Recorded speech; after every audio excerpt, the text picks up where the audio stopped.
إن الحمد لله نحمده ونستعينه ونستغفره ونعوذ بالله من شرور أنفسنا ومن سيئات أعمالنا.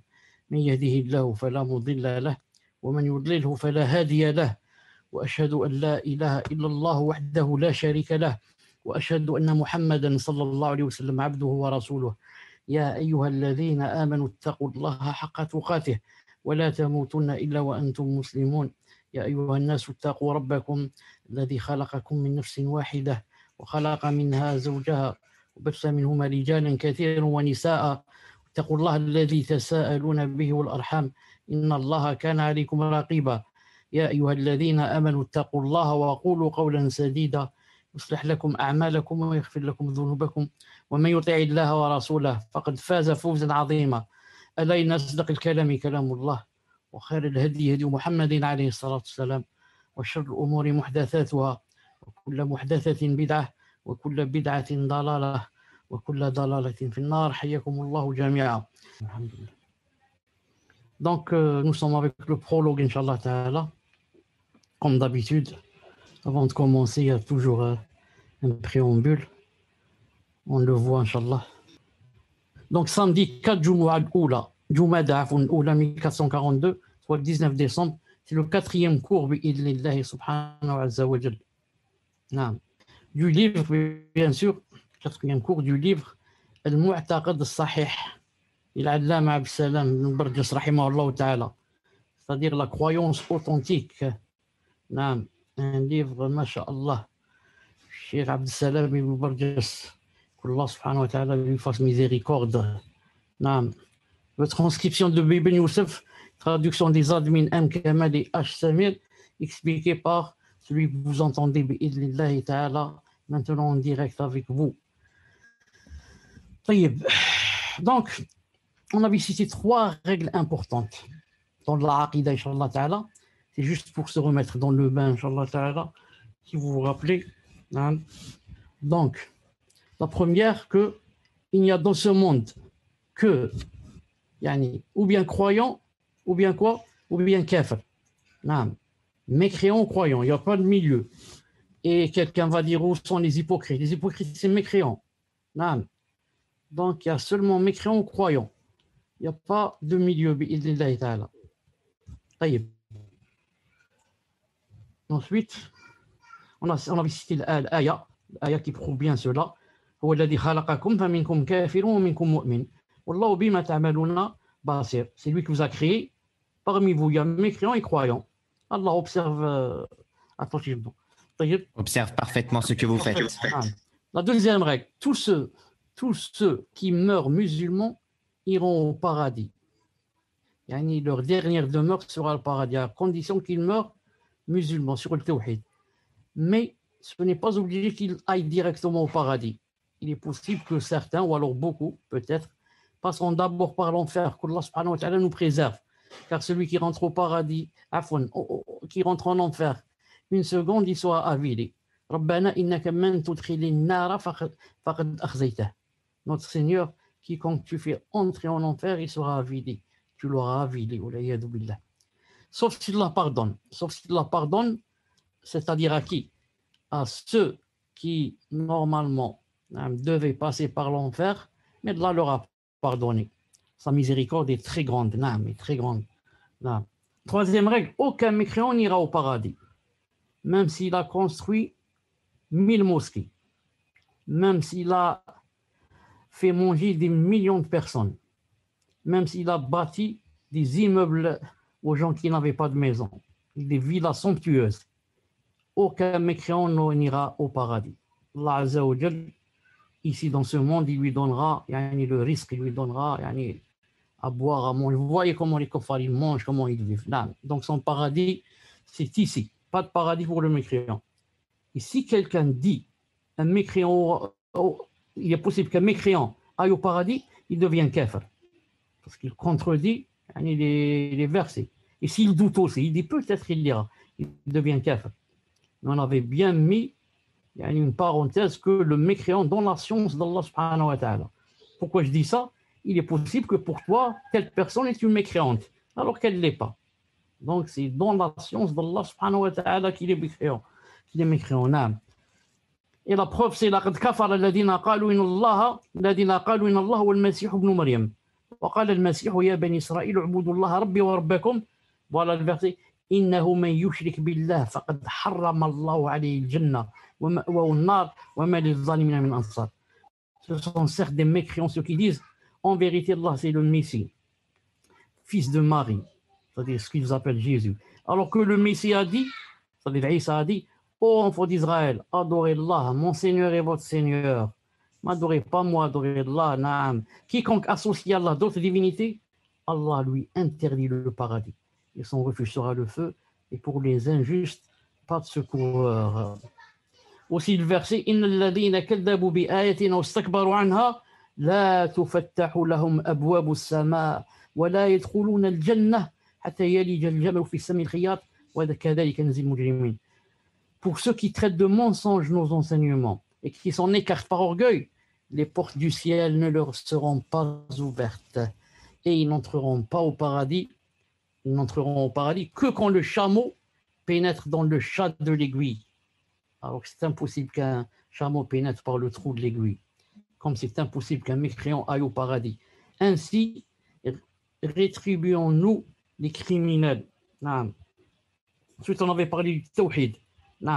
On avait dit qu'il comportait 4 grands piliers. Le premier, c'était attester qu'Allah Ta'ala existe. Et que le deuxième, unifier Allah dans sa seigneurie. Et que le troisième, unifier Allah dans sa divinité. Et que le quatrième, unifier Allah dans ses noms et dans ses attributs. On a profité ici pour dire que certains mettent un 5e tawhid, le tawhid de la gouvernance. Et ce sont seulement les gens de la bid'a qui font ce 5e tawhid. Il n'y en a que 3. La seigneurie, la divinité, les noms et les attributs. Eux, ils ajoutent le 4e. On ne parle pas d'attester l'existence d'Allah, ça c'est normal. S'il n'y a pas ça, on est athée. Eux, ils ajoutent un 4e, ils disent le tawhid de quoi? De la gouvernance, le tawhid hakimiyya. On a dit que ça rentrait dans le tawhid rububiyya. Car c'est lui qui a dit in al-hukmu illa lillah. La gouvernance n'appartient qu'à Allah subhanahu wa ta'ala. Et ça rentre aussi dans l'uluhiyya. Car Allah subhanahu wa ta'ala nous a demandé de juger avec ses lois. Donc on n'a pas besoin de le mettre et lui donner un statut spécial. Il rentre dans les deux. Donc, on avait dit qu'en résumé, Sunnah al-Jama'a prennent pour point de départ dans ce chapitre de solides bases légiférées bi'idhnillahi ta'ala. Quiconque s'y attache sera épargné de la déviance bi'idhnillahi ta'ala. Donc c'est quoi maintenant ces bases? La première base, attribuer à Allah subhanahu wa ta'ala ce qu'il s'est lui-même attribué, ou ce que lui a attribué son messager alayhi salam, sans rajout ni diminution. La deuxième base, exempter Allah ta'ala de toute ressemblance aux créatures dans ses attributs, car il n'y a rien qui lui ressemble, et c'est lui l'audient, le clairvoyant. La troisième base, ne pas essayer de percevoir comment sont ses attributs. Allah Ta'ala a dit, selon une traduction rapprochée, et eux, c'est-à-dire nous bien sûr, ne peuvent le cerner de leur science. Tu as beau essayer jours et nuits de percevoir les attributs d'Allah Ta'ala, comment ils sont, tu ne pourras jamais arriver à un résultat, et encore moins chercher le comment. Al-Sunnah wal-Jama'a comprennent le sens de l'attribut, mais ne connaissent pas sa haqiqa et son kun, comme on dit. Ils ne connaissent pas le comment, ne connaissent pas le comment. Sinon, ils connaissent sa réalité. Sa réalité.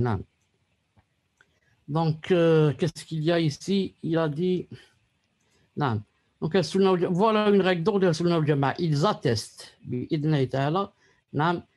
attestent les noms et les attributs de Allah subhanahu wa ta'ala, mais comment ils les attestent? Comment?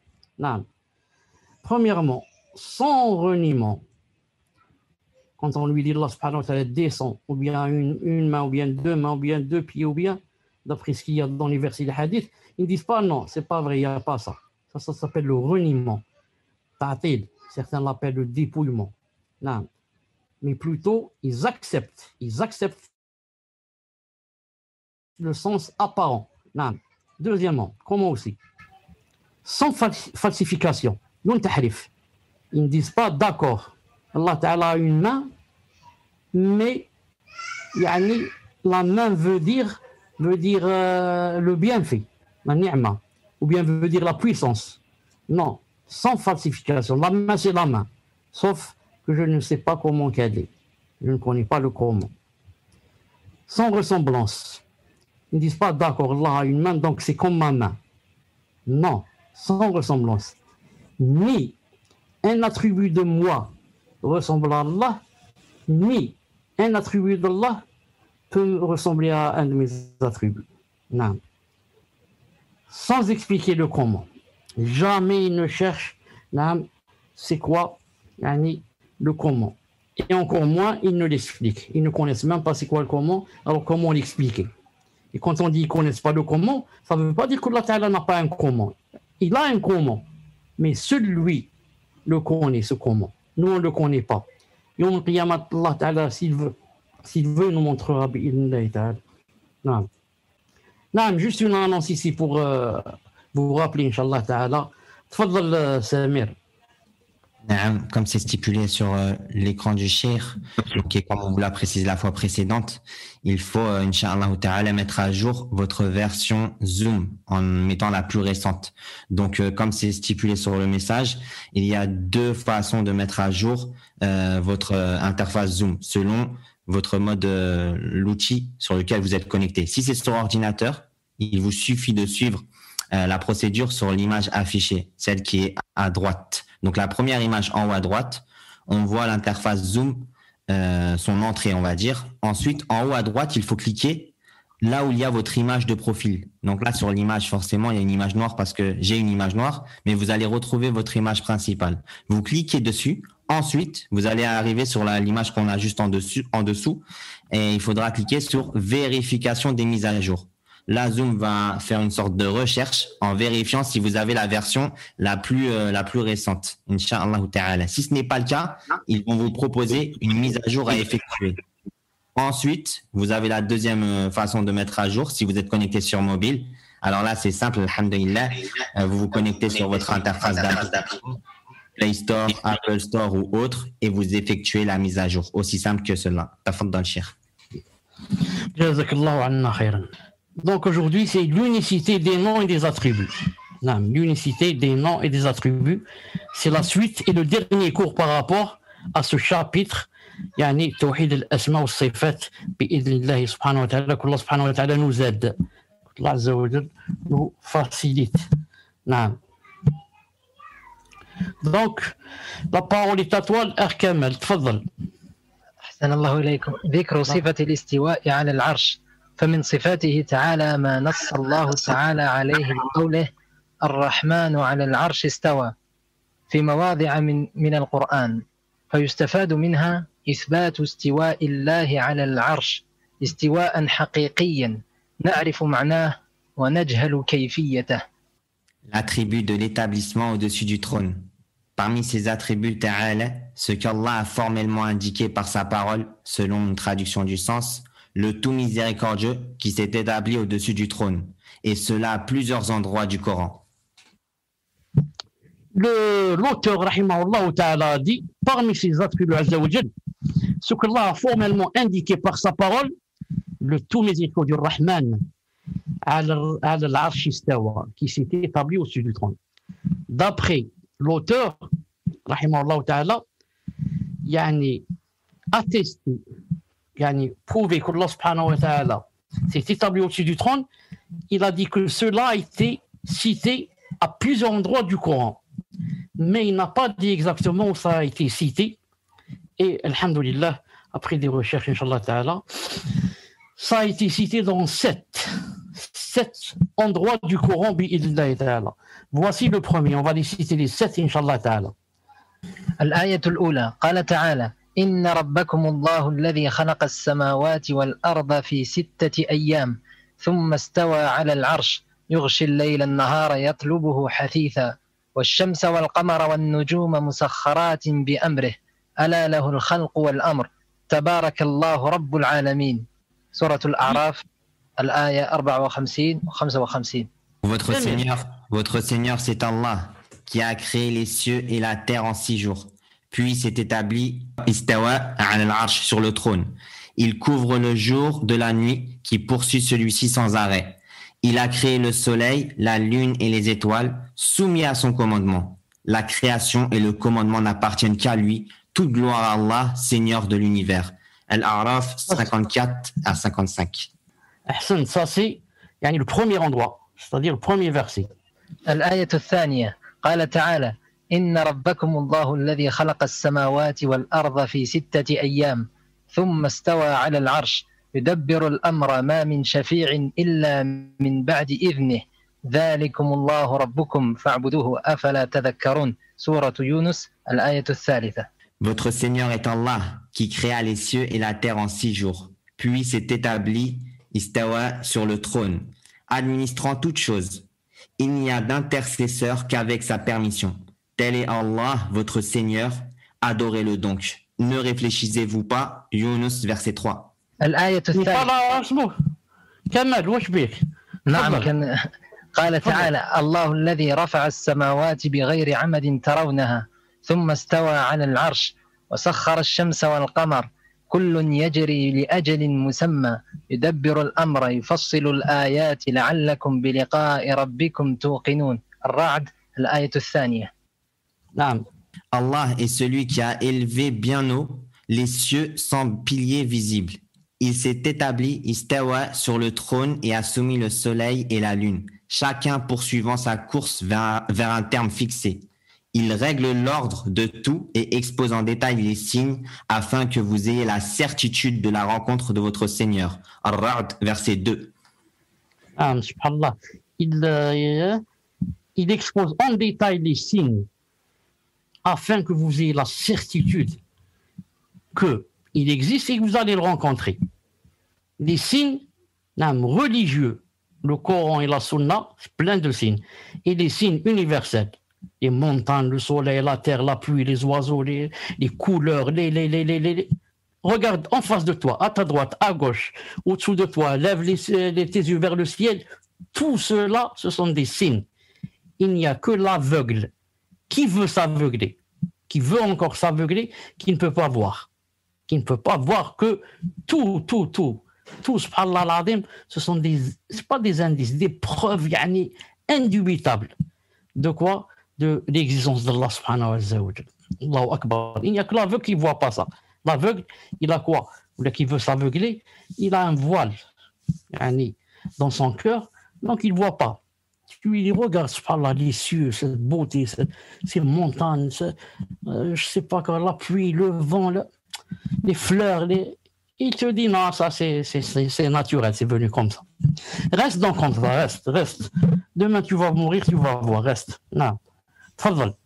الآية الرابعة قال تعالى طه ما أنزلنا عليك القرآن لتشقى إلا تذكرة لمن يخشى تنزيلا ممن خلق الأرض والسماوات العلى الرحمن على العرش استوى. طه الآية الأولى إلى الخامسة. Nous n'avons point fait descendre sur toi le Coran pour que tu sois malheureux, si ce n'est qu'un rappel pour celui qui redoute Allah, et comme une révélation émanant de celui qui a créé la terre et les cieux sublimes. Le tout miséricordieux s'est établi, istawa, sur le trône. Taha, versets 1 à 5. Ça, c'est le 4e endroit, c'est-à-dire le 4e verset où c'est cité l'istiwa, où c'est cité l'istiwa. Chauffe. Nous n'avons point fait descendre sur toi le Coran pour que tu sois malheureux. Jamais une personne qui s'agrippe au Coran d'après la vraie compréhension, pas la compréhension des soufis ou des khawarij, la vraie compréhension des salafs ne sera malheureux. Parce que Allah Ta'ala a dit, nous n'avons point fait descendre sur toi le Coran pour que tu sois malheureux. C'est-à-dire, justement, nous l'avons fait descendre pour que tu sois heureux. Jamais une personne qui s'agrippe au Coran comme il se doit, et à la Sunna bien sûr, ne sera malheureuse. Sauf si, bien sûr, le système de valeurs n'est pas bien compris. Sauf si la personne croit que être heureux, c'est posséder la meilleure voiture et la plus belle villa. Il dit, puisque j'ai pas la villa et puisque j'ai pas la plus belle voiture, donc je suis malheureux. C'est pas comme ça. Ça, c'est un système de valeurs faux. Mais être heureux, c'est, même si tu es le plus pauvre, mais tu te sens le plus heureux dans ton cœur. Car le plus riche, il est possible, et c'est pas il est possible, c'est sûr, s'il est loin d'Allah, il va sentir le plus pauvre et le plus malheureux. C'est une question de qu'est-ce qu'il y a dans ton cœur. S'il y a le paradis, tu sens le paradis, la douceur de la foi, l'iman, masha'Allah, le khushu', tu pleures quand tu entends le Coran, ceci, cela, voilà, tu es des plus heureux, bi'idhnillah. Le prophète sallallahu alayhi wa sallam était parmi les plus pauvres, mais c'était l'homme le plus heureux, bi'idhnillah. Toute personne s'agrippe comme il faut au Coran et à la Sunna, d'après la vraie compréhension, elle vivra la plus heureuse, bi'idhnillah, subhanahu wa ta'ala. Même si les gens la voient pauvre ou là, pauvre dans l'apparence, mais c'est le plus riche, c'est la personne la plus riche dans les sentiments, bi'idhnillah ta'ala. Naam. On continue, Inch'Allah. الآية الخامسة قال تعالى الذي خلق السماوات والأرض وما بينهما في 6 أيام ثم استوى على العرش الرحمن فاسأل به خبيرا سورة الفرقان الآية 59. جزاك الله خير. Le verset numéro 5. C'est lui qui, en 6 jours, a créé les cieux, la terre et tout ce qui existe entre eux. Et le tout miséricordieux s'est établi, istawa, ensuite sur le trône. Interroge donc qui est bien informé de lui. Al-Furqan, verset 59. Les 4 premiers versets qu'on a cités, j'avais oublié de faire quelques commentaires. J'étais un peu occupé à penser à d'autres choses. Ici, nous sommes au 5e endroit, 5e verset où Allah Ta'ala parle de son établissement sur le trône. Il y en a 7. Il aurait... Que pensez-vous, cher, de mettre au-dessus du trône? Qu'est-ce que c'est écrit? Sur le trône. Là, au-dessus. Au-dessus, c'est mieux. Non, au-dessus, c'est mieux, c'est ce qu'il faut. Sur, ça peut donner à confusion. Voilà, je suis sur le chameau. Ça veut dire il y a un touche entre moi et lui. Non, un contact, barakallahu fik. Donc, 7 fois seulement dans le Coran, Allah Ta'ala montre que il s'est établi au-dessus du trône. Une seule fois, ça aurait suffi pour le croyant. Mais 7 fois pour te rappeler. Peut-être tu oublies. Tu vas dire qu'il ne s'est pas établi, ou là tu vas dire il est partout, ou là tu vas dire je ne sais pas où il est, ou là tu vas dire il ne faut pas parler comme ça, il ne faut pas dire où est-ce qu'il est, c'est pas permis, comme disent l'ahbash et autres, et comme ça. Non, 7 fois dans le Coran, subhanallah al-azim. C'est lui qui en 6 jours, a créé les cieux et la terre. A créé les cieux et la terre, tout ce qui existe entre eux. Pourquoi en 6 jours? Il aurait pu dire kun fayakun, soit, et tout ce monde serait. En une fraction de seconde et moins. Mais 6 jours, c'est pas là, pour créer les cieux et la terre. Pourquoi? Il ne peut pas, ou là, il a besoin d'aide, il a besoin de réflexion, il a besoin d'ordinateur et pour créer toutes ces choses.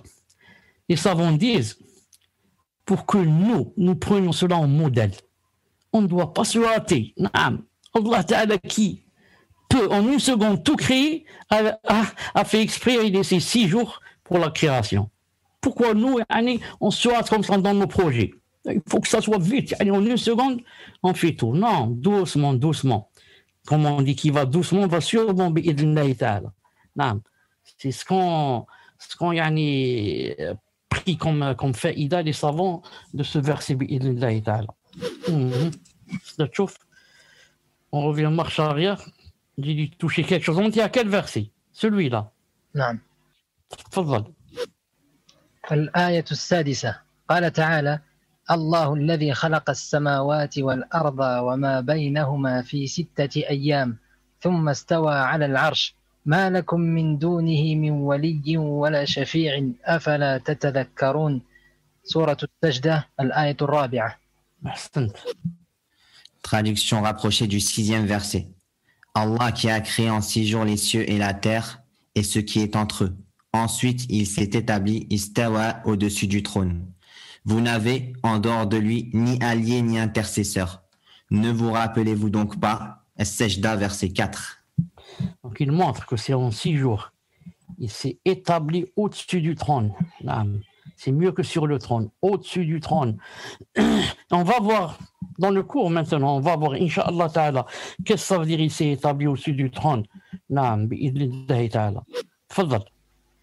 الآية السابعة قال تعالى هو الذي خلق السماوات والأرض في 6 أيام ثم استوى على العرش يعلم ما يلج في الأرض وما يخرج منها وما ينزل من السماء وما يعرج فيها وهو معكم أينما كنتم والله بما تعملون بصير سورة الحديد الآية الرابعة. أحسنت. Traduction rapprochée du 7e verset. C'est lui qui a créé les cieux et la terre en 6 jours, puis il s'est établi au-dessus du trône. Il sait ce qui pénètre dans la terre et ce qui en sort, et ce qui descend du ciel et ce qui y monte. Et il est avec vous où que vous soyez. Et Allah observe parfaitement ce que vous faites. La sourate Al-Hadid, verset 4. Donc c'est lui qui a créé les cieux et la terre en 6 jours. Puis il s'est établi au-dessus du trône. On regarde ensuite l'immensité de son savoir et de sa science. Il sait ce qui pénètre dans la terre. Nous, on sait ce qui pénètre dans la terre. Nous, ce qu'il y a sur la terre, on ne sait pas. Si on sait là où je suis, dans mon endroit. Mais je ne sais pas ce qu'il y a dans la terre en Russie ou là, ce qui se passe en Espagne ou là. Non. Et ici aussi, ce qui en sort. Non. Tout ce qui sort de la terre. Non. Toutes les plantes, tous les vers, tout ce qui sort de la terre. Non. Il sait. Et ce qui descend du ciel.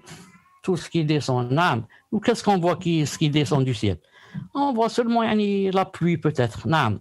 Allah Ta'ala, c'est tout ce qui descend. Il y a des milliards et des milliards et des milliards. J'ai dit des milliards, je préfère dire infini. Un nombre d'anges qui descendent et qui montent. Comme a dit le prophète dans un hadith authentique. Il a dit, il n'y a pas un empan. Vous savez ce que c'est un empan? Shibr, ça, on fait avec les doigts comme ça, la distance qu'il y a entre le pouce et l'aniculaire, le doigt le plus petit, l'auriculaire. Comment ça s'appelle là? Entre le pouce et le doigt le plus petit, la distance qu'il y a entre les deux s'appelle un empan. Le hadith a dit il n'y a pas un empan où il n'y a pas un ange. Subhanallah al-Azim, un ange en train de se prosterner ou là debout ou là en train de faire le ruku. Subhanallah al-Azim. Imaginez les cieux. Le petit doigt, c'est l'auriculaire. L'auriculaire, imaginez, cette distance, ça peut être peut-être 10 cm, peut-être. Ça dépend déjà des mains et des doigts. Il y a un ange.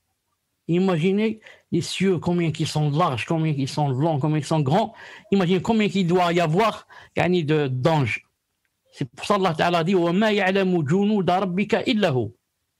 Il ne connaît les soldats de ton Seigneur que lui. C'est pour ça que quand j'ai dit des milliards et des milliards, j'ai corrigé. Des milliards et des milliards, c'est rien. Un nombre infini. Ceux-là, Allah Azza wa Jalla les connaît. C'est lui qui les a créés. Comment il les connaît? Et malgré cela, qu'est-ce qu'il a dit? Et il est avec vous où que vous soyez. Comment? D'un côté, on dit c'est établi au-dessus du trône, et de l'autre, il a dit il est avec vous. Comment on joue entre les deux? Il s'est établi au-dessus du trône avec son entité, son essence. Et il est avec vous, avec sa science. Où que vous soyez, où que tu es, il est avec toi, avec sa science. Il voit ce que tu fais et il entend ce que tu dis et il sait ce que tu penses et ce qu'il y a dans ton cœur et tes projets et tes ceci, tes cela. Tout cela, il le sait, Azza wa Jal. Et quand il dit aussi, il est avec vous, où que vous soyez, des fois il est avec certains, en plus d'être avec eux, avec sa science, il est aussi avec son aide et son secours. Et ça, c'est pour les croyants et les élus d'Allah et les gens qui craignent Allah et comme ça. Non. Donc voilà les 7 endroits où Allah subhanahu wa ta'ala a cité dans le Coran qui s'était établi au-dessus du trône. On en extrait comme point bénéfique l'attribution de l'élévation d'Allah au-dessus de son trône, d'une élévation réelle dont nous connaissons le sens et ignorons le comment. Donc on a pris maintenant quoi des 7 endroits qu'il a cités dans le Coran? On a pris, yani, la plus grande faïda, c'est quoi? C'est d'attester à Allah Azza wa Jal l'élévation, qu'il est le plus élevé. C'est lui le plus élevé. Non. Si maintenant on va monter dans les cieux, le premier, deuxième, troisième, quatrième, cinquième, sixième, septième, bien sûr entre chaque ciel des milliards d'années-lumière, etc. Septième ciel, ensuite qu'est-ce qu'il y a? Ensuite on monte, je ne sais pas combien, ensuite il y a le trône. Et ensuite, au-dessus du trône, il y a Allah subhanahu wa ta'ala. Au-dessus du trône. Quand on dit au-dessus, on n'a pas dit qu'il était dessus. Non, mais il y a qu'il y avait contact.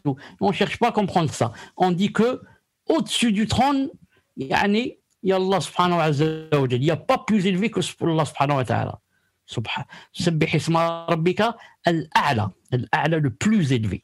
Et en même temps, il est avec nous, avec toutes ces créatures, ou bien seulement avec sa science, ou bien avec sa science et son secours et son aide pour ses élus, pour ses élus bi'idhnillahi ta'ala. معنى الاستواء على العرش فمعناه العلو والارتفاع بذا جاء لسان العرب واتفق على هذا المعنى أهل السنة والجماعة.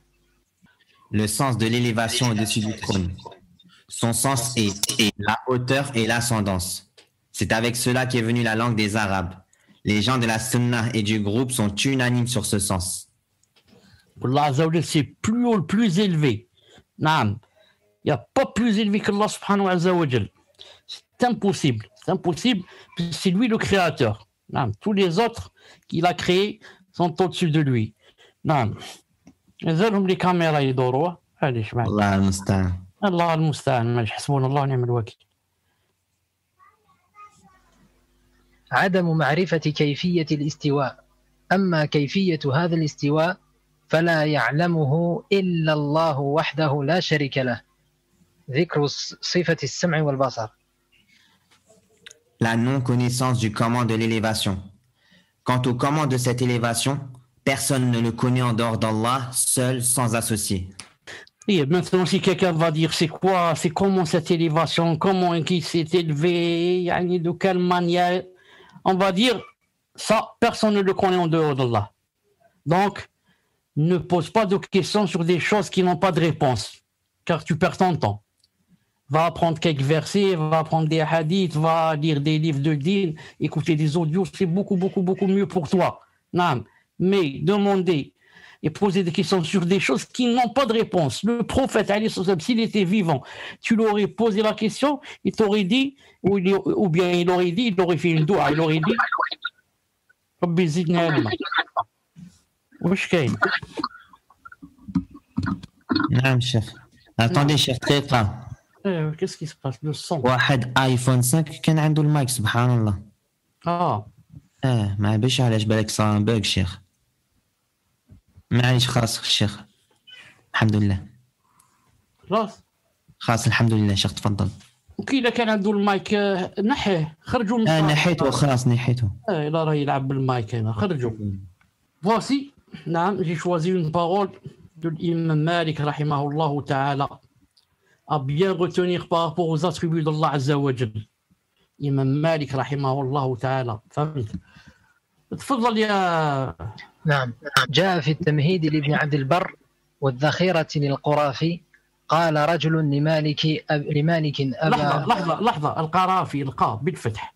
نعم. والذخيرة للقرافي قال رجل لمالك أبا عبد الله الرحمن على العرش استوى كيف استوى؟ فأطرق مالك برأسه حتى علاه العرق ثم رفع رأسه وقال الاستواء غير مجهول والكيف غير معقول والإيمان به واجب والسؤال عنه بدعة وما أراك إلا مبتدعا ثم أمر به فأخرج. dans le Tamhid, un livre de Ibn Abd al-Barr, l'un des grands savants salafis malikites. Wal-Dakhira, le livre qui s'appelle Dakhira aussi de Al-Qarafi. Al-Qarafi n'est pas connu bien sûr comme Ibn Abd al-Barr dans la droiture, dans le Minhaj. Non, le Minhaj. المهم قال une personne, ou bien قال رجل un homme a dit à l'imam Malik rahimahullah, il lui a dit Aba Abdillah, l'appelé par sa kunya, l'imam Malik sa kunya c'est Abu Abdillah, il lui a dit le verset Rahman al-Arsh istawa, Rahman s'est établi au-dessus du trône. Comment il s'est établi? Comment? Imam Malik rahimahullah ta'ala, quand il a entendu cette question, il a descendu sa tête vers le bas, et il a commencé à avoir presque, comme on dit, des frissons, jusqu'à avoir quoi?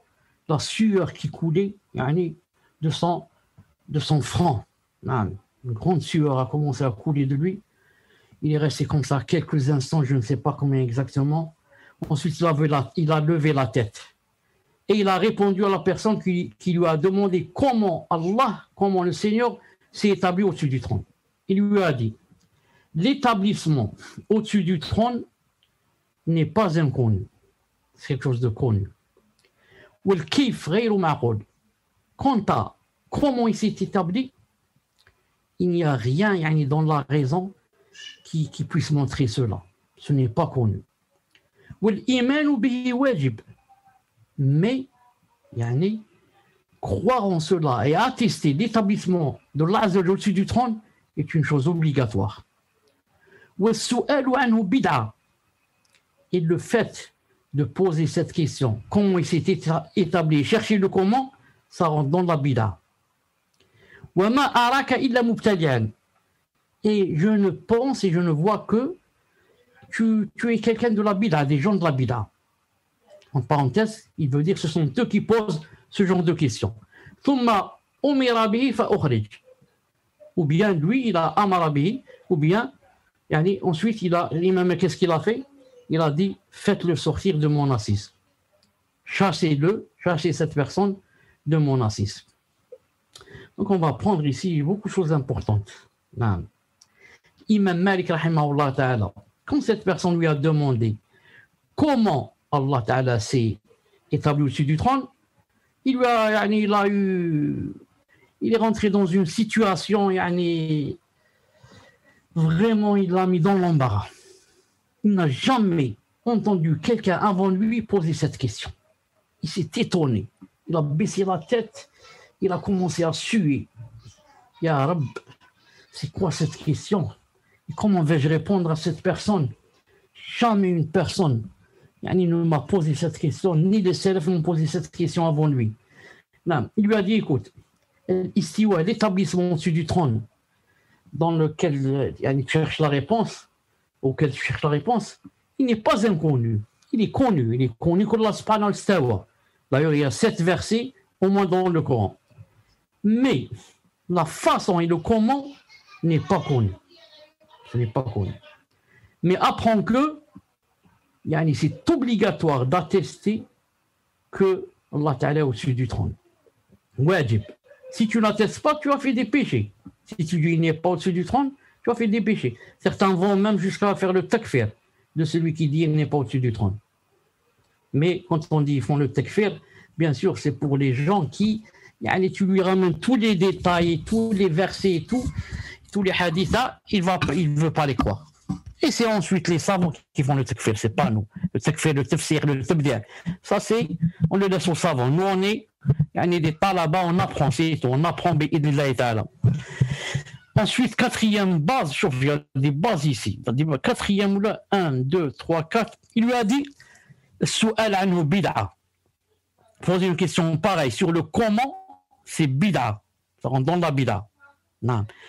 Mais il a dit, su'al anhu. C'est-à-dire poser la question sur le comment et non pas poser la question sur l'établissement. Là, sur le comment de l'établissement. Car certains maintenant, si tu lui dis, par exemple, où est Allah? Juste tu veux poser une question pour tester sa aqida. Juste une question, surtout si c'est un ami ou quelqu'un de la famille. Je veux voir sa aqida, où est Allah? Beaucoup vont dire, il ne faut pas poser une question pareille. Chauffe هذا واخدينها منه. المهم, il ne faut pas poser une question pareille. Pourquoi? Il te dit parce que c'est pas possible de poser une question pareille. Et pourquoi c'est pas possible? Il te dit personne ne sait où est Allah. Personne ne sait. Et les 7 versets, qu'est-ce qu'on en fait qui disent qu'Allah est au-dessus du trône? Et le prophète alayhi salam qui a demandé à la bergère, il lui a dit où est Allah? Est-ce qu'il s'est trompé quand il a posé cette question? Ou bien il a été impoli avec Allah? Ou bien il est jahl, il ne savait pas que ça ne se pose pas. Taqullah subhanahu wa ta'ala. Les gens ne prennent pas leur religion, ensuite blâment et critiquent les gens qui sont sur le vrai, la sunna. Toi, tu n'as jamais lu, essayé de comprendre le Coran et ne sais même pas qu'il y a un hadith authentique. Que le prophète islam a demandé à une fille, une petite fille, une bergère, il lui a dit où est Allah? Elle a dit il est dans les cieux, au-dessus du ciel. Fils Sama, elle a dit il est Sama, au-dessus des cieux, le plus élevé. Non. Tu sais pas, tu connais pas ce hadith, tu viens critiquer les gens qui posent des questions pareilles. Tu leur dis il faut pas poser des questions. Allah subhanahu wa ta'ala, apprends ta aqida. Ensuite, Imam Malik, qu'est-ce qu'il lui a dit? Wa ma araka illa mubtadi'an. Je ne vois que tu es quelqu'un des gens de la bida. Ensuite, il a dit chassez-le de mon assise. C'est pour ça que les savants comme Cheikh Ibn Uthaymin aussi dit que si quelqu'un est dans l'assise, il fait des mashakil ou bien veut perturber l'assise, il dit il faut le chasser. Il ne faut pas le laisser car il peut perturber l'assise et dévier les gens et leur donner des choubouhats. Donc une personne pareille lui a dit, Imam Malik a dit chassez-le, je ne veux pas qu'il assiste à mes cours. Et là, pour terminer avec l'imam Malik, je voudrais dire une chose. Où sont les faux malikites? Ceux qui disent Nahnu Malikiya, moi je suis malikite. Toi, tu es malikite, il y a Kizab, il y a menteur. Tu es malikite, toi. Si tu es malikite, pourquoi tu ne suis pas l'imam Malik? Est-ce que les malikites d'aujourd'hui qui disent Nahnu Malikiya, on suit l'imam Malik, est-ce qu'ils disent qu'Allah Ta'ala est au-dessus du trône? C'est pas vrai. Menteur. 80%, 90% des malikites sont de nos jours ash'arites. Ash'arites, et encore pas le vrai Ash'ari, Abu Hassan Ash'ari, ensuite il est revenu sur le vrai minhaj. Ils sont sur l'ancien madhab de Abu Hassan Ash'ari quand il était dans l'égarement. Il était mu'tazili, ensuite il est devenu kullabi, il a suivi Muhammad Kullab. Eux, ils disent les Ash'ari dans ce sens. Sinon, Abu Hassan Ash'ari est devenu parmi les meilleurs des salafs. Et sur le minbar, il a enlevé sa veste. Il a dit j'enlève, je me désiste, je me rétracte du madhab batil de Ibn Kullab et des Mu'tazila et je rentre vers le madhab de Al-Sunnah comme je retire ma veste. Il l'a retiré sur le minbar. Il a écrit plein de livres après, Ibana et autres, pour montrer qu'il était sur le madhab al-Sunnah ou al-Jama'a.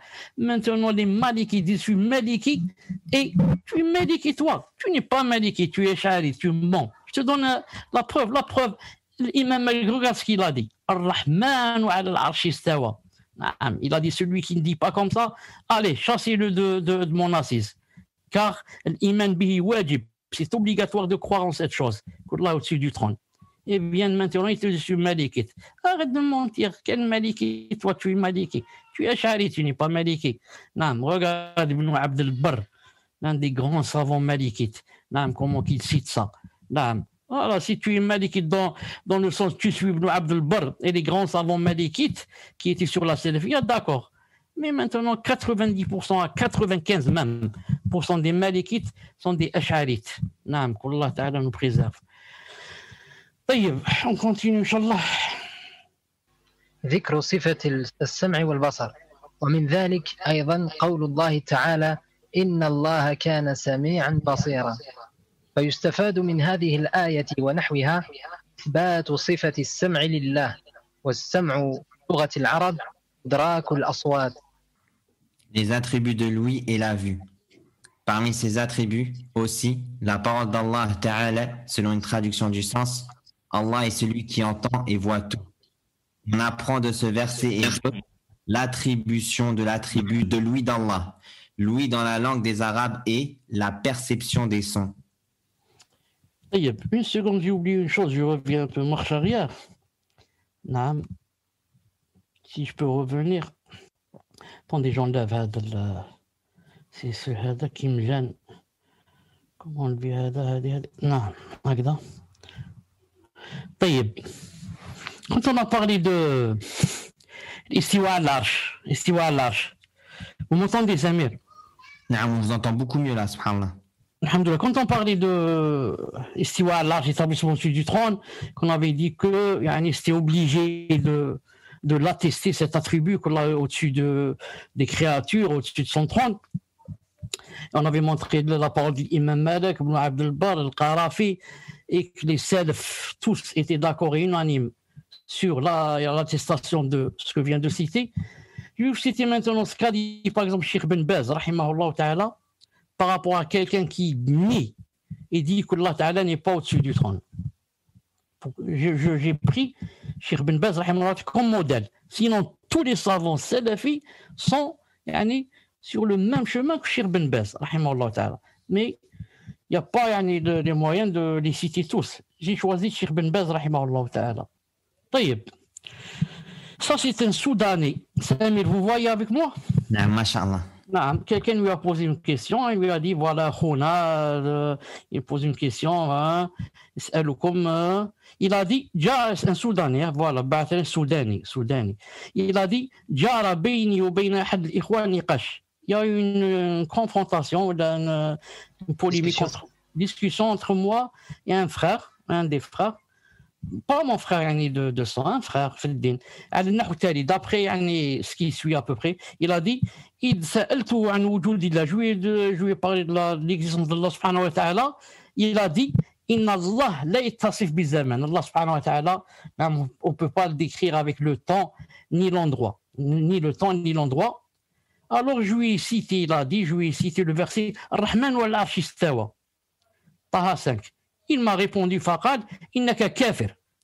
Subhanallah, là, je lui cite un verset. Je lui dis, c'est Allah qui a dit, qui s'est établi au-dessus du trône. Il a dit, innaka kafir. Je suis devenu kafir. Hein? En France, ils font beaucoup ça, l'ihbash. L'ihbash, justement. La même chose. Chauffe. Tu m'as précédé, c'est tout. J'allais dire justement l'ihbash. Subhanallah l'adim. L'ihbash, qu'Allah subhanahu wa ta'ala dit guide ou le brise leur dos. Qu'est-ce qu'ils font l'ahbash? L'ahbash, la première des choses, si jamais tu rencontres un ahbash, la première des choses, il fait le takfir de tous les grands savants. Ibn Taymiyyah, Ibn al-Qayyim, Ibn al-Baz, Ibn Cheikh Ibn Uthaymin, al-Muhim, Cheikh Fawzan, tout ça, ils te disent, sont des kuffars. Pourquoi des kuffars? Parce qu'ils disent qu'Allah Ta'ala est au-dessus du trône. Mais c'est Allah Ta'ala qui a dit, c'est pas moi, c'est lui qui a dit Rahman al-Arsh istawa, cet endroit du Coran. Tu dis non, ça c'est pas ça son sens. Si c'est pas ça son sens, pourquoi les salafs l'ont pas montré? Pourquoi le prophète n'a pas montré? Donc le prophète islam a enfreint, il a fait une grande faute aussi. Il n'a pas montré aux gens que le verset Rahman al-Arsh istawa, c'est pas comme ça qu'il faut le comprendre. Et alors qui va nous le comprendre? Celui qui va te faire comprendre que ça veut dire Rahman al-Arsh istawa, c'est l'égareur Abdullah al-Harari, le grand gourou qui est mort, ça fait 7 ans, là, 8 ans, là, quelque chose comme ça, qui était en Éthiopie. Il a vécu au Liban. Il a essayé de vivre en Arabie Saoudite, on l'a découvert, on l'a chassé. Ensuite, avant cela, il était en Éthiopie, il est éthiopien. Dès que le gouverneur a su c'est quoi sa vraie aqida, il l'a chassé.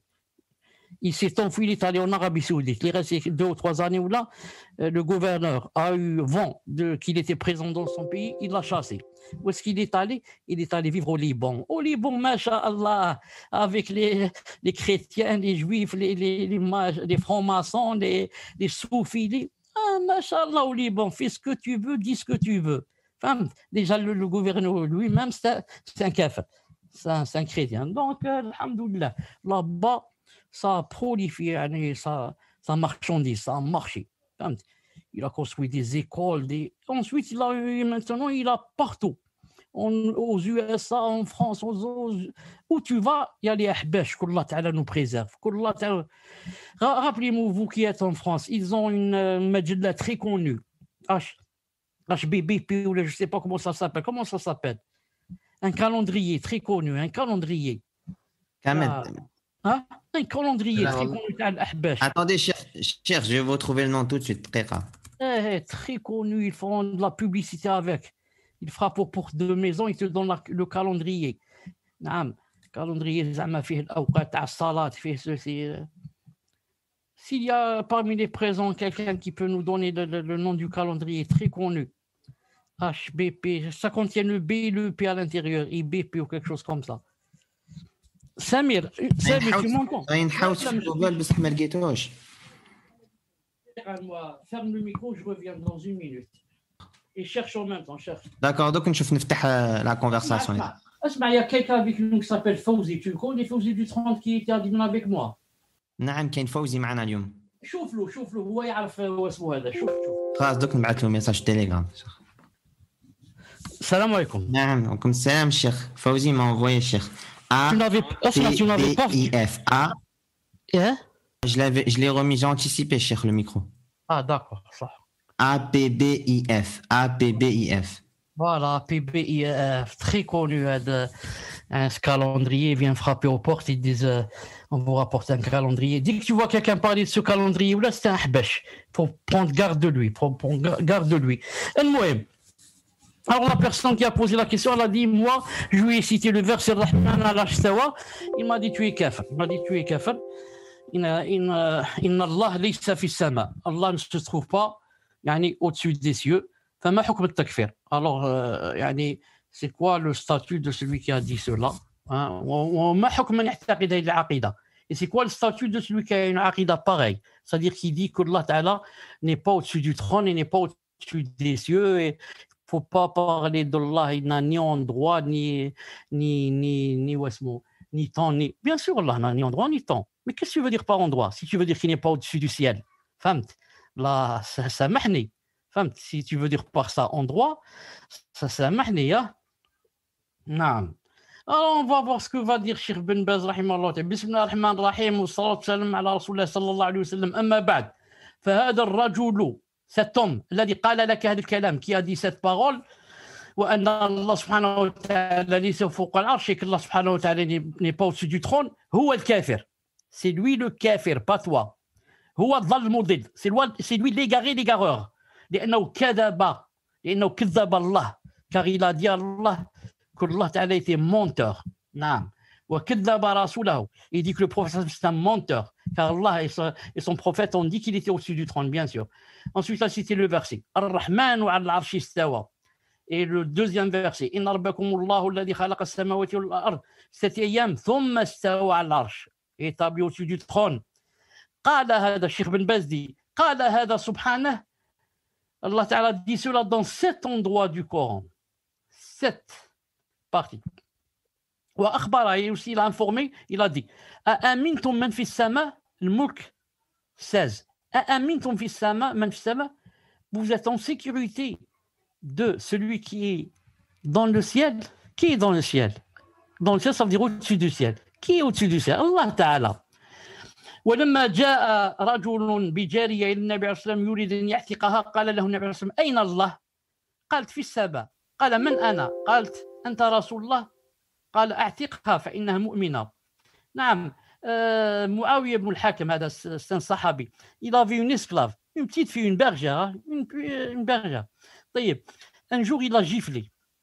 Et vous savez, dans la charia, quand quelqu'un frappe l'esclave, il doit quoi? Il doit l'affranchir. Alors, quand il a giflé, il a dit Subhanallah al-Azim, est-ce que maintenant je dois l'affranchir ou pas? Il est allé au prophète alayhi salam. Il lui a dit voilà, elle m'a énervé, je l'ai giflé. Alors, le prophète alayhi salam maintenant va lui poser une question pour savoir quoi? À la bergère, il va lui poser une question pour savoir si elle est croyante, si elle est kafira. Qu'est-ce qu'il lui a dit? Il lui a dit Aïn Allah. Où est Allah? Il dit à la petite bergère. Elle dit Fils sama, dans les cieux. ça veut dire au-dessus du trône. Il lui a dit, Man ana, et moi, qui suis-je? قالت أنت رسول الله, tu es le messager d'Allah. Il a dit, أعتقها, نعم, affranchis-la. فإنها مؤمنة, c'est une croyante. C'est une croyante. Qu'est-ce que ça veut dire? Ça veut dire le fait qu'elle ait su que Allah était au-dessus des cieux et que je suis son messager, là c'est une croyante. Ça veut dire le croyant, c'est cela. Il doit attester cela, que je suis son messager et que Allah est au-dessus des cieux. Regardez une petite bergère qui n'a jamais été à l'école, et sait que Allah Azza wa Jalla est au-dessus du trône.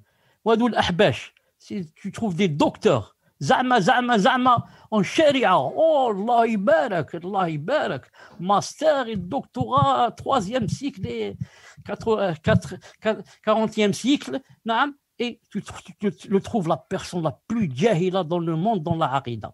Et elle dit, qu'il a une bergère qui n'a jamais été à l'école et encore moins à l'université, c'est que Allah Azza wa Jalla est au-dessus du trône. Allahu Akbar. Regardez la science, ça fait la science de maintenant. Doctorat en sharia, il ne sait pas qu'Allah est au-dessus du, et dans les cieux au-dessus du trône. Et la bergère, elle sait. Cheikh Ben Baz dit, فالذي يقول, quiconque dit, celui qui dit, Inna Allah laysa fi sama, que Allah Ta'ala n'est pas dans le ciel. C'est-à-dire, فوق العرش. Ou bien, laysa فوق العرش. Ou bien il dit, il n'est pas au-dessus du trône. Kafir. Celui qui dit comme ça, il est kafir. Zal, égaré. Jahmite.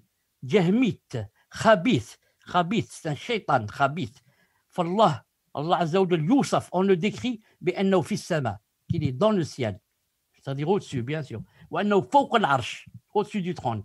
فوق جميع الخلق, au-dessus de toutes les créatures. كما أخبر عن نفسه, comme il s'est décrit lui-même, Azza wa Jalla. Il a informé de lui-même, c'est lui qui a dit ça. نعم. فعليك أن تخبر. Alors tu dois informer من سألك, celui qui t'a posé cette question, Cheikh Ben Baz lui dit, tu lui informes عن هذا, de ce que je viens de dire, et tu lui dis, Inna Allah فوق العرش, Allah se trouve au-dessus du trône, فوق جميع الخلق, au-dessus de toutes les créatures, قد استوى على العرش, il s'est établi au-dessus du trône, استواء يليق بجلاله, d'un établissement qui lui convient, Azza wa Jal. لا يشابه خلقه, il s'est établi d'un établissement qui ne ressemble en rien à ses créatures. نعم في شيء من صفاته, ne ressemble à rien dans ses attributs Azza wa Jal. نعم. L'autre a dit جزاكم الله خير أحسن الله إليكم. Donc voilà, par rapport à ce qu'a dit Cheikh Ben Baz, et ce que disait Sunna wal Jama'a, pour ceux qui disent que Allah Ta'ala n'est pas dans les cieux, il ne se trouve pas dans les cieux, ça veut dire au-dessus, bien sûr. Il ne se trouve pas au-dessus du trône. Non. On ferme ce fichier, on revient où est-ce qu'on était. On avance. تفضل. ذكر صفة السمع والبصر، ومن ذلك أيضا قول الله تعالى إن الله كان سميعا بصيرا، فيستفاد من هذه الآية ونحوها إثبات صفة السمع لله، والسمع في لغة العرب إدراك الأصوات. Samir, je vous ai posé une question. Samir, تسمعني؟ نعم شيخ. هكذا quand je bouge, هكذا دوك أنا الميكرو هكذا. Il bouge chez vous ou là il bouge pas? شوية بصح mais c'est pas gênant شيخ. Non mais l'écran il bouge chez vous là, راه ما يزغدش كامل. Non, l'écran والو الحمد لله. يزغدش chez moi non. Seulement. D'accord. D'accord. تفضل.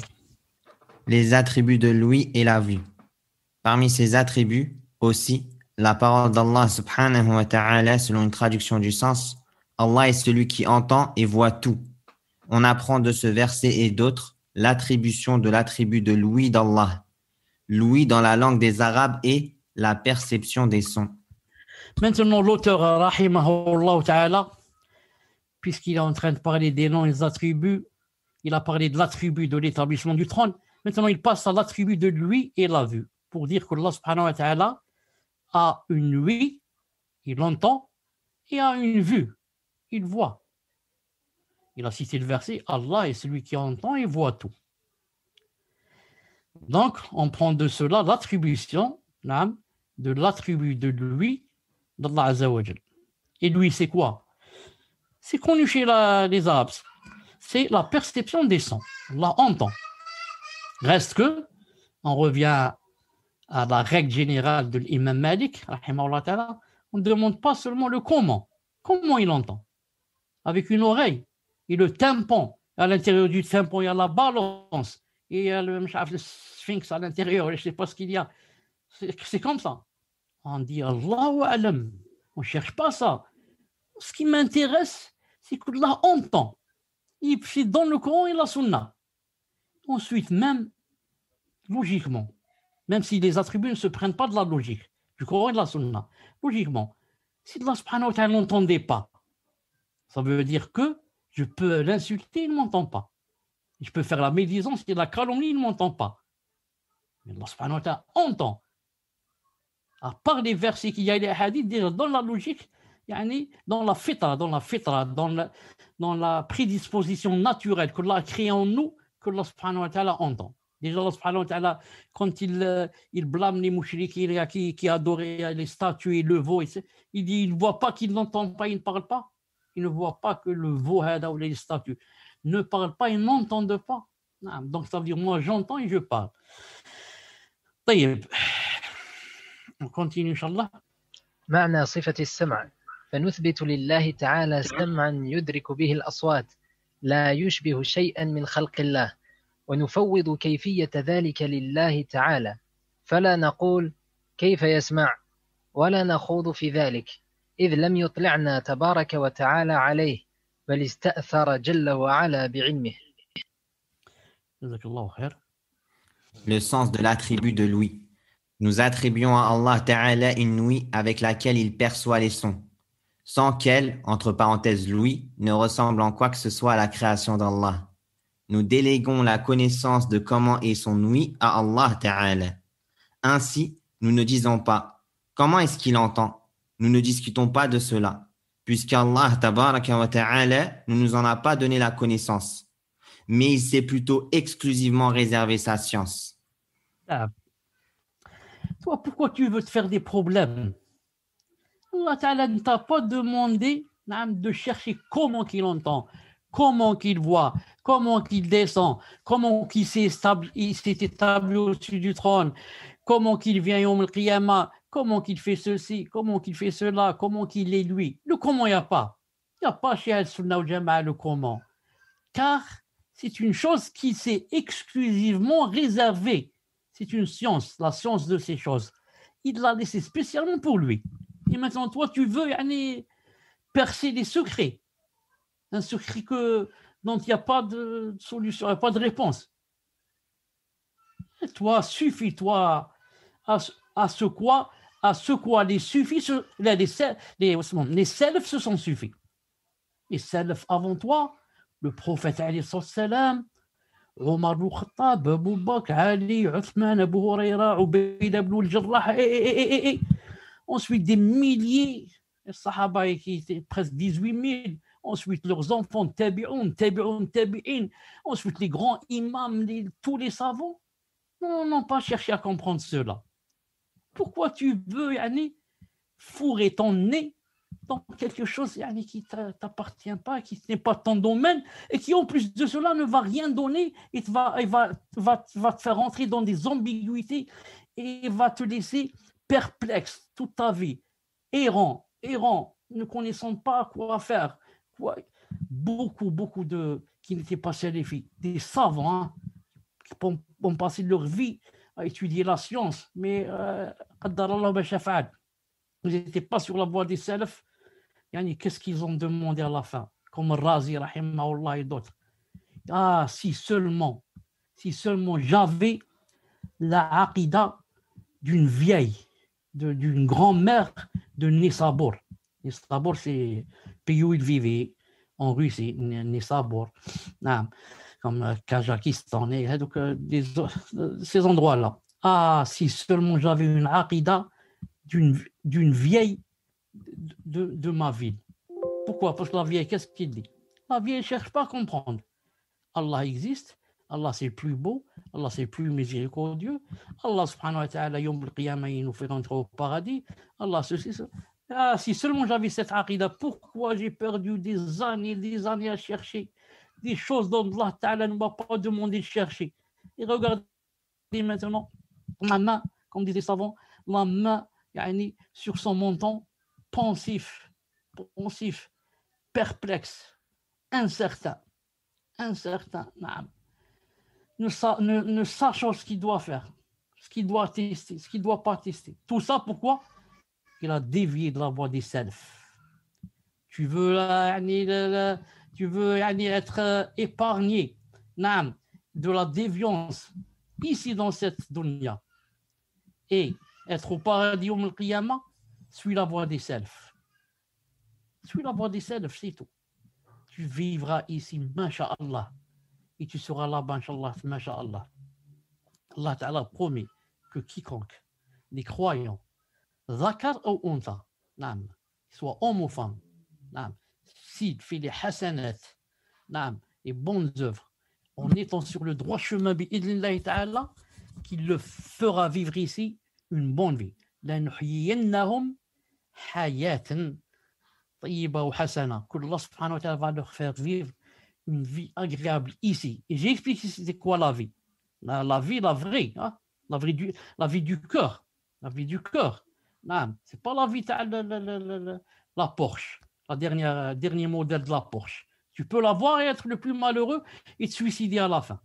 Et tu peux vivre sans voiture. J'ai même pas de voiture, mais tu peux vivre, masha'Allah, na'am. Tu te sens Allah yibarak, la foi dans le cœur. Na'am. Enfin, c'est des choses qu'on ne peut pas expliquer, des choses qu'on ressent. C'est des choses qu'on ressent.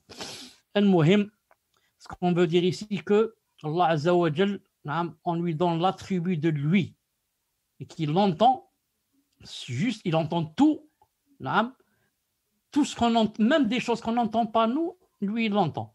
La fourmi quand elle marche, sûrement qu'elle doit faire du bruit, mais par rapport à nous, elle n'en fait pas, parce que Allah Ta'ala nous a créé avec une oreille qui a une limite, elle peut entendre jusqu'à tel degré, ensuite elle n'entend pas ça. Allah Ta'ala entend la fourmi quand elle marche. Et nous, la vue. Allah Ta'ala nous a donné la vue, mais jusqu'à un certain degré. Ensuite, on ne voit pas. La preuve, tu ne vois pas la nuit. Allah Ta'ala voit la fourmi la nuit et entend, c'est pas quand elle marche. Et quand elle est dans le profond de la terre. Dans le profond, car elle fait des trous et elle rentre. Elle peut aller, je ne sais pas combien de kilomètres sous la terre. Il la voit la nuit et entend, c'est pas quand elle marche. Subhanallah al-Azim. Subhanallah al-Azim. Naam. On continue, Inch'Allah, il ne reste pas beaucoup. معنى صفة البصر. وهكذا البصر إدراك المرئيات كما ثبت في صحيح مسلم عن أبي موسى الأشعري رضي الله عنه أن النبي صلى الله عليه وسلم قال: إن الله لا ينام ولا ينبغي له أن ينام، يخفض القسط ويرفعه، يرفع إليه عمل الليل قبل عمل النهار، وعمل النهار قبل عمل الليل، حجابه النور، لو كشفه لأحرقت سبحات وجهه ما انتهى إليه بصره من خلقه. Le sens de l'attribut de la vue. De la même manière pour la vue, la perception des choses visibles. Comme il est avéré dans Sahih Muslim, d'après Abu Musa al-Ash'ari, radiyallahu ta'ala anhu, que le prophète alayhi salatu wassalam a dit: certes, Allah ne dort pas, il ne lui convient pas de dormir. Il abaisse la balance et l'élève. Il prend connaissance des actes nocturnes accomplis par ses créatures avant que le jour ne se lève, et des actes du jour avant que la nuit ne tombe. Son voile est une lumière. S'il l'enlevait, la splendeur de son visage brûlerait tout ce que sa vue atteindrait de sa création. Allahu Akbar. Là, on passe à le musulman doit attester pour Allah Ta'ala à la vue. Et si on commençait par la logique, avant les textes scripturaires, si Allah Ta'ala ne voyait pas, donc je peux faire plein de péchés et il n'est pas, il ne sait pas ce qui se passe, puisqu'il ne voit pas. Ça, oh là là là. Donc, déjà, par la logique, on doit attester à Allah subhanahu wa ta'ala qu'il a la vue. Mais de la même manière, c'est quoi la vue? C'est la perception des choses visibles. Comme dans Sahih Muslim, voilà un hadith où le prophète m'a dit, certes, Allah ne dort pas. Allah. et il ne lui convient pas de dormir. Pourquoi? Celui qui dort, il ne sait pas ce qui se passe. Quand tu dors, tu te réveilles et tu trouves que ton fils t'a pris le portable. L'autre, il a pris, je ne sais pas quoi, ta veste. L'autre, il a ouvert la porte. L'autre, ils ont fait des dégâts alors que tu dormais. Imagine que Allah subhanahu wa ta'ala dorme. Ma'adallah. Il ne saurait pas. Comment qu'il peut gérer celui qui dort? Est-ce que celui qui conduit la voiture, il peut dormir? Une seconde, il fait un accident. Juste une seconde, il fait un accident. Donc imaginez, si Allah subhanahu wa ta'ala dormait, qu'est-ce qui va se passer dans ce monde? Le soleil, qui lui donne l'ordre d'aller de l'est vers l'ouest, dans une trajectoire bien définie. S'il décale juste d'un centimètre ou millimètre, il va nous brûler. Imagine que là, s'il dort, qu'est-ce qui va se passer? Le soleil va venir peut-être du sud vers le nord. Et qu'est-ce qui va se passer? Très grave. Ou alors il va descendre à 1 mètre au-dessus de nos têtes. Ou alors il va s'éloigner jusqu'à ce qu'on devienne des glaçons. Allah subhanahu wa ta'ala ne dort pas. Non, ne dort pas. Celui qui dort n'est plus mukallaf. N'est plus mukallaf, ça veut dire s'il fait des choses, il n'a plus de péché. C'est pour ça que si tu dors et que Allah subhanahu wa ta'ala nous pardonne, tu insultes Allah subhanahu wa ta'ala, tu n'as pas de péché. Car tu n'as plus la raison. Tu n'es plus responsable. Tu n'es plus responsable. Allah ta'ala, en parlant de Ahl al-Kahf, sourate al-Kahf, qu'est-ce qu'il a dit? وكلبهم باسط ذراعيه بالوسيد. Attendez, avant cela, ونقلبهم ذات اليمين وذات الشمال. ونقلبهم. On les fait tourner vers le flanc droit et vers le flanc gauche. Ça en restait combien d'années? 300 et quelques, ça 309 ou 300, d'après les calendriers. Quelqu'un qui reste 300 ans à dormir, si Allah subhanahu wa ta'ala ne va pas le retourner un peu à droite, un peu à gauche, qu'est-ce qui va lui passer? Khlas, yani son corps, la chair, elle va fondre. Il restera que les os. C'est pour ça que quelqu'un, quand il va à l'hôpital, s'il reste seulement 1 mois dans la même position, il va avoir des problèmes. Ça a un nom, j'ai oublié maintenant. Il va avoir comme des boutons là dans son dos. Là. Il faut qu'il change de position. Allah Ta'ala, qu'est-ce qu'il a dit? Pourquoi il n'a pas dit il se retourne? Parce que ce n'est pas eux qui commandent. Ils ne savent plus ce qui se passe. Non, c'est lui qui les retourne. Donc, ils ne savent pas ce qu'ils font. Quelqu'un qui dort, il ne sait pas ce qu'il fait. Donc, c'est pour ça que je dis, il n'est plus mukallaf. Il n'est plus mukallaf. C'est pour ça que quand on dort, on se réveille. Qu'est-ce qu'on dit quand on se réveille? Alhamdulillah alladhi ahyana. Alhamdulillah qui nous a redonné la vie. Ba'dama amatana. Parce qu'on était mort. On ne savait pas ce qui se passait, ce qu'on faisait. Non. Il abaisse la balance et il élève. Allah Azza wa Jal, c'est lui qui abaisse et élève. Celui-là, il est l'homme très riche. Demain, il l'abaisse. Il se lève, il trouve qu'il a fait faillite. Et celui-là qui était très pauvre, hop, Allah Ta'ala l'élève. Et il trouve qu'il est devenu milliardaire. C'est pas Allah l'azim. Et la même chose, il l'abaisse dans le din. Il était masha'Allah. Akhlas, il devient apostat, il est devenu kafir. Et l'autre, il l'élève. Il était, subhanallah, vraiment, vraiment loin. Maintenant, il est Allah, Ibarak, Qabis, prière à l'heure, Doros, alors qu'il vendait la drogue. Maintenant, Allah, Ibarak, masha'Allah, comment il est devenu. À ne pas le reconnaître. Tu doutes même. C'est celui-là, Mohamed. Mohamed qui vendait la drogue. Oui, c'est lui que tu vois maintenant sur le mimbar, en train de faire le Jumu'ah. C'est lui qui donne des cours. J'espère qu'il n'y a pas quelqu'un qui s'appelle Mohamed.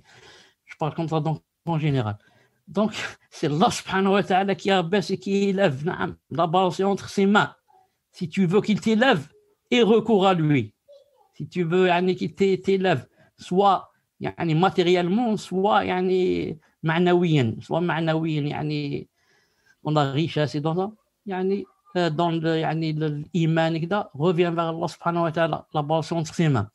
Il prend connaissance de tout ce qui se passe dans la nuit, tout ce qu'on fait, il a les moindres détails. Et c'est pas, il attend qu'on fasse pour qu'il sache. et c'est avant que tu fais. Mais pour te dire qu'il te voit et il prend connaissance de tout ce qui se passe le jour avant que le jour se lève.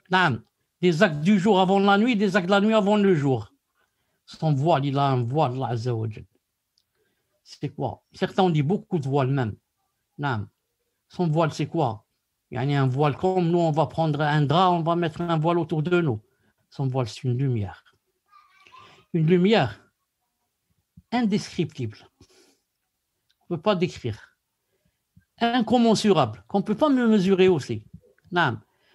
Si jamais on enlevait ce voile, alors la splendeur de son visage seulement, ça va brûler tout ce que sa vue atteindrait de sa création. Tout ce monde va se brûler s'il enlève le voile. C'est pour ça qu'il garde le voile. Sinon, tout va se brûler. Tellement son visage est splendide. Allah Azza wa Jal qui nous ouvre la porte de la vue de son visage Yawm al-Qiyamah. Et qu'il fasse que nous, tous ceux qui sont présents avec nous aujourd'hui, qu'on soit de ceux qui verront son visage Yawm al-Qiyamah bi'idhnillah. Donc ici le hadith, qu'est-ce qu'il a vu le shahid? Sa vue. Allah Ta'ala a une vue. Sa vue atteindrait, son visage brûlerait ce que sa vue atteindrait. Voilà, Allah Ta'ala a une vue. Donc on va voir ce qu'il y a maintenant. Je crois qu'on a terminé. C'est la fin, cher. Il reste une fin. On termine. فنثبت لله بصرا حقيقيا يدرك جل جلاله به المبصرات إلا أن كيفية هذا البصر لا نعلمه وإنما نعلم ما علمنا الله بقوله ليس كمثله شيء وهو السميع البصير فهذه أمثلة من طريقة أهل السنة في أسماء الله تعالى وصفاته. Nous attribuons donc à Allah une vue réelle avec laquelle il perçoit les choses visibles. Sauf que nous ne connaissons pas comment est cette vue. Nous savons seulement ce qu'Allah nous a appris par sa parole, selon une traduction du sens. Il n'y a rien qui lui ressemble, et c'est lui l'audient, le clairvoyant. Voilà des exemples de la voix des gens de la Sunna concernant les noms d'Allah Ta'ala et ses attributs Azza wa Jal. Taïeb. Donc, on va terminer par dire que dans ce chapitre, dans ce cours, on a appris 2 attributs. Ou alors 3 avec l'établissement du trône, même si l'établissement du trône, on l'a cité dans le cours passé. Dans ce cours, 2 attributs. La vue, la voix, et lui, Allah Azza wa Jal, entend. Et on a appris aussi que, on n'a pas dit que il voyait comme nous on voit, ni que nous on voit comme lui voit, ni on a dit qu'on entend de la même façon que lui il entend, ni que lui entend de la même façon que nous on entend, ni on a dit comment est cette façon de voir, avec quoi il voit, comment. Non, on n'a pas cherché à ça. Même s'il y a des hadiths authentiques qui disent qu'Allah Ta'ala a 2 yeux. Allah Ta'ala a 2 yeux. Mais il n'y a aucun hadith, à ma connaissance, qu'Allah Subhanahu wa Ta'ala a cité l'oreille. Il n'a pas cité l'oreille. Il a cité les yeux. Non. Mais, pour terminer, car règle générale, celui qui, si tu lui cites un attribut, il va te dire on ne peut pas attester cet attribut car c'est quoi son excuse? Il va dire parce que on va le faire ressembler aux êtres humains. Et on lui dit pourquoi? Qui t'a dit ça? Pourquoi ton cœur est tellement petit, serré? Subhanallah, qui peut pas accepter. Chauffe, qui t'a dit ça? Alors qu'est-ce qu'on commence à lui dire? On commence par en bas et on monte. On lui dit bon, on t'a dit qu'Allah Ta'ala, par exemple, voit.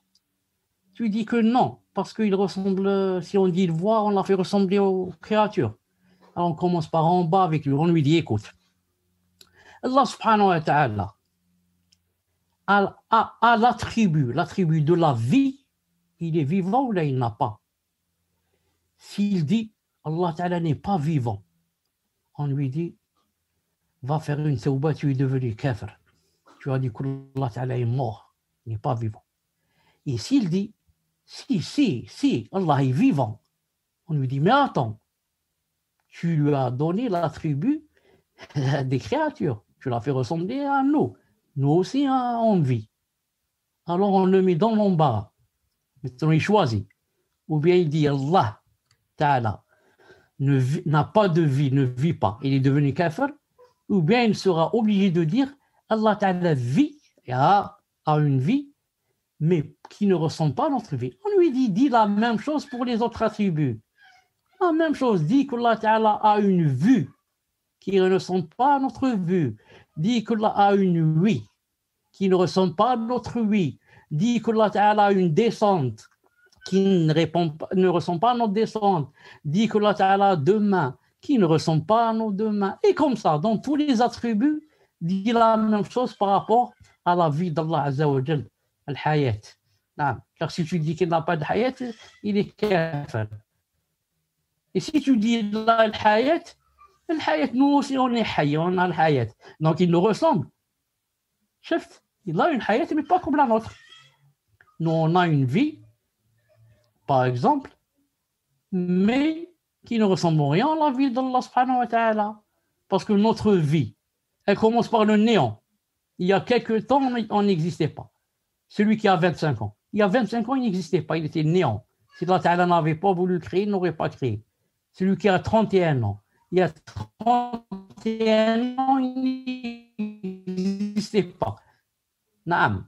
Avant d'être dans le ventre de tout. Son père et sa mère n'étaient même pas mariés, peut-être même pas nés. Donc, notre vie est précédée par le néant. Et au milieu, plein de maladies, plein de mashakil, plein de problèmes. Et à la fin, se termine par quoi? Par la mort.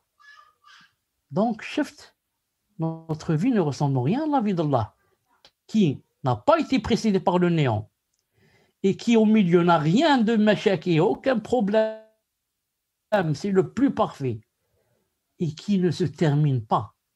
Allah Ta'ala, yani, c'est abad, abadi, azali abadi, n'a pas de début, n'a pas de fin de sa vie. Voilà, Inch'Allah Ta'ala, pour aujourd'hui. Le prochain cours, c'est bientôt, Inch'Allah Ta'ala. Je vous rappelle seulement de faire la mise à jour sur Zoom. Et Inch'Allah Ta'ala, la date sera affichée très bientôt. Le prochain cours, Inch'Allah Ta'ala. Samir Kamal ibn Youssef, est-ce que vous avez quelque chose à dire? Sinon, je termine, Inch'Allah Ta'ala. Non, chef.